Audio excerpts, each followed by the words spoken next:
iyo tiiraanyada ilaahaygi subxaanahu watacaala kitaabkooda midigta allah ka siiyo dadkaa naga dhammaaday tirada ilaa iyo 25 qof ayaa lii sheegay aniga kolley inta aan xasuusto ilaa 25kaas qof ayaan xasuustaa tiro 30 waa la sheegaa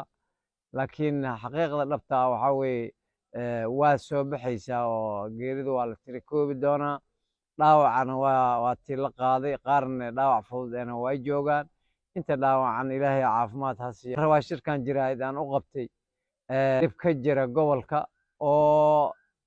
saameyn ku leh bulshada oo ka dhalatay qaraxyadii ka dhacay muxuu ahaay magaalada sida aad la socotaan magaaladu way xirxiran tahay waxaa ka jira bandow waxaa ka jira dhibaato badan oo isu socodkii oo dhibaato muxuu ahaay dadka ka haysato waxaan rabaa aan u soo jeedinayaa ummadda in maamulkana aan u soo jeedinayaa in ay muxuu ahaay ay dadka jidadka loo furo dadka ganacsatada dukaamankooda loo fasaxo muxuu ahaay noloshii caadi ay ku soo noqoto waxaa lii sheegay guddoomiye cali jeyte inuu magaalada muxuu ahaay buundada liiqliiqata ciidamo badan isku soo daadiyey oo saakii ay qalqal magaalada gashay oo uu yiri qofkii reer qoraxsin oo soo gudbo waa la yiri aniga ma aqaano ma garanayo waa wax la yiri waaye xaqiiqdeedana ma hayo laakiin guddoomiyaha yiri booliiskii meesha joogayaa sheegay cid allaale ciddii soo gudubto reer qoraxsina wejiga ha laga calaamadeeyo uu yiri taas haddii ay dhacday waa mas-uuliyad xumo waa midaan meesha qaban waa waxaan dadka reer qoraxsin aan ku habbooneen in lagula hadlo waa wax kala qaybina ummadda soomaaliyeed reer hiiraan dhibaatada waa wada saamaysay qoys aan laga dhimin ma laha qoys ay dhibaatada ku dhicin ma laha dadka reer qoraxsanaa weliba ugu badnaa ilaahay markii laga baqaayo dhimashada qarax ugu horreeyey anigu hadda liigama sheegin buundada liiqliiqatay kasoo gudbeen liiguma oran waxaa liigu yiri dhinaca bariyay ka yimaadeen laakiin baabuurkii daba soo la xabadaynayay ayuu maray oo ka gudbay muxuu ahaay haddii marka xanaaq buundadii baabuurta maraysa horta baabuurta waxaa celiya waa booliiskii gobolka waxaa baara waa booliiskii gobolka haddii ay qoraxsin ka gudubtay baabuurta oo dhan iyo haddii ay bari ka timidba waxa wax baaraya iyo wax midkaynaya waa booliiskeena waa wax baaraya oo heer hiirshabelle iyo heer federaalba marka in hal qolo lagu eedeeyo ma aha wax aan filayo horena de fuli xantiisa ma moogo xagal daacin oo dhinacan ay tuhun ay qabeen oo ay igala sheer gareeyeen dadka reer qoraxsan waa jirtaa guddoomiye haddii saaka ciidamada aad soo daadisay ay ahayd ciidamo aad ku xumaynaysa dadka reer qoraxsan aad ku xumaynaysa ay tahay taas waa mas-uuliyad xumo waa qalad waa waxa aan kaa rabnaa inay weliba haddii ay jirto aad raaligelin shacabka ka siiso waayo dadkan adaa labada dhinacba guddoomiye adaa guddoomiye labada dhinacba waa haddii magaalada maamulaa ka jira degmadii waaye waxma adiga heer gobolaad tahay bulubuurto jalalaqsi matabaan maxaas intaasaad xakuntaa beledweyne intaasaad xakuntaa marka in magaalada guddoomiye degmo aad u ekaato guddoomiyihii degmo nool aad guddoomiye degmo u ekaato runtii waa aadaa looga fiican yahay guddoomiye hal dhinac ha ku eedaynin wixii dhacay adinka waa ceel jaalaad u qaxdeen aniga gurigeygaan deganahay booshkayga ii xiran inaan diyaar waxaan u ahay inaan iska difaaco maxaa u cararaysaa ma biibaxa soo baxday markaad ceel jaalla aadaysiin ma biibaxa soo baxday biibaxa markay soo baxdaa ceel jaalla aan ku aqaanay oo biyaha aan kasoo gelayno meeshii muxuu ahayd stadiumkii aan kasoo gelayno cayaaraha oo intaas lasoo jiirayo doomo lasoo raacaha qaxid aan isku ogeyn magaalada ku soo noqdo dadka deganaasha ku beera muxuu ahaay guryihiina isku waardiyeeya ammaankaaga haddaad adiga sugun waysi cid kale ammaankeeda ma sugaysi waa inaad sugutaa ammaankaaga waa inaad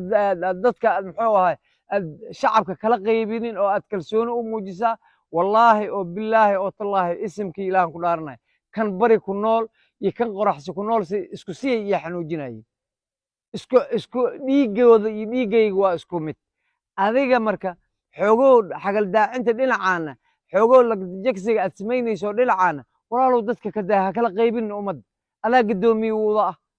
dabageedaa madaxweyne u wada ah ummad isla dagaalgelaysa ahaato waxaa i keeni waan u qaatay dhibaatada ka dhacday maxaas iyo moqokori ka dhacday waaye waxa qoriga ii saariyey oo aan rabaa inaan uga aargudo adigana waad qaybinaysaa meeqaa reer qoraxsina oo indhaha ku soo beeshay meeqaa reer qoraxsina oo kasoo dagaashay meeshaas maxaa kaligood aad shabaab ugu tiimbaraynaysaa maxaa kaligood aad uga hadlaysaa maxaa buundada ah loo xere aad u leedahay sabab amaad boliis keentid oo tiraahda hala baara wixii ka soo baxay shacabba allah ka dhigay hala baara aad tiraahid oo kuwan kale oo gobolka soo galaya oo kalena aad tiraahda sidoo kale guddoomiye cali aniga hadda intaas kuu dhaafi maayo tacsiya noo taala dadka ha qaybinin adaa guddoomiye udaa haddaad guddoomiye u ahayn ii sheeg cali guudlaawi iyo dabageed waa lala hadlaya laba guddoomiye yeelinaysaa bari iyo qoraxsan haddii kale walaalnimo raalli ahaansho oo adiga aad madaxdayna ku tahay ayaan kugula shaqaynaynaye dadka ha qaybinin ha u ekaanin carabkaaga yaan laga dareemin calooshaada yaan laga dareemin inaad dadka qaybinayso marka anigu intaas aan rabaa inaan ku dhaafo muxuu ahaay canaantii yareedoon usoo jeediyey walaalkay guddoomiye cali jeyt waxaan kaloon rabaa dadka reer hiiraan war dagaal baa nagu furan ugu dambayn waxaan rabaa inaan la hadlo shacabka reer hiiraan oo meel kastoo aad joogtiin xubintiina iyo xibnihiina iyo jidhkiina iyo dhiiggiina oo isku yaala ama wiilka ka dagaalamaayo moqokori iyo wiilka ka dagaalamaayo maxaas iyo kan ceel cali iyo joogo buqdi iyo farlibaax joogo waxaad tihiin hal xubin iyo kan matabaan korkiisa joogo gelijir joogo geedigiin waxaad tihiin hal xibin haddii ay qof xanuunto xibin ka midda idinkoo dhan waa idin wada xanuunaysaa walaalayaalow ku dadaala inaad iskaashatiin inaad muxuu ahay wax wada qabsatiin inaad muxuu ahay cadowga iska kacisiin annaga diyaar baan nahay meel kasta hadalkii oo walaalkay nabadoon cilmi hagar guuro uu yiri ee ahaa ama xaragaan ku noolaanaynaa ama xornimaan ku noolaanaynaa oo gobonnimo leh taasaa halbeeg noo wada ah walaalayaalow isku mid aan ahaano intii yaroo muxuu ahay guddoomiye jeyti aan kaga hadline dee yayna cidna dhibsanin sababtoo canaanta waa isku leenahay asna way canaanan karaa anna waa canaanan karaa sababtoo waxaa weeye waa guddoomiyihii gobolka iyadoo si kale loo maarayn kara in ciidan aw keeno u yidhaha qof reer qoraxsina ma soo gudbi karo hade xoogow idinkaba waa dareemaysiin qof kasta waa dareemaya waxaan haddii ay arrintaas jirto aniga waa jirtaa dhihi maya haddii ay jirto ha loo aqli celiyo guddoomiye jeyti dadka xigtada hoose ah oo muxuu ahaay arrintan ay dhibayso hawa aqli celiyaana isagana aniga waa u aqli celinaya walaalkay waaye xaqaan isiigu leenahay waayo shacab dudaaya ayaa ii yimid oo dhahaya jeytaa sidaas yiri ma dhahaye wadadiin orda maraan ku yiri anigana marka arrintaas iyada haddii ay suurtagal tahay hala midkeeyo hala xalliyo magaaladan dhinac ka joogaa inaan ka cararo oon gurigeyga ka cararo waan diiday waa waxaan booshka u wataa mana ka cararayo gurigeyga insha allah adigana sidoo kale aan rajaynaya dadka inaadan qalbi jibinin oo magaalada dhexdeeda aad joogtiin waa ogahay xarunteena waa burburtay waan ogahay muxuu ahay meeshii maamulka waa burburtay waxaan kaa rajaynayaa in guriga aad ijaaratid aad dhex degtid oo aan shacabka laga cararin shacabka haddii laga cararo oo la maqla cali jeytaa bari u gud meesha la yirahdo muxuu ahay ceel jaalle aaday waa qalbi jibayaan inkastoo ceel jaalle ay tuuleena tahay haddana ceel jaalle waxaa lagu yaqaanaa markii biyaha ay soo baxaan in la aado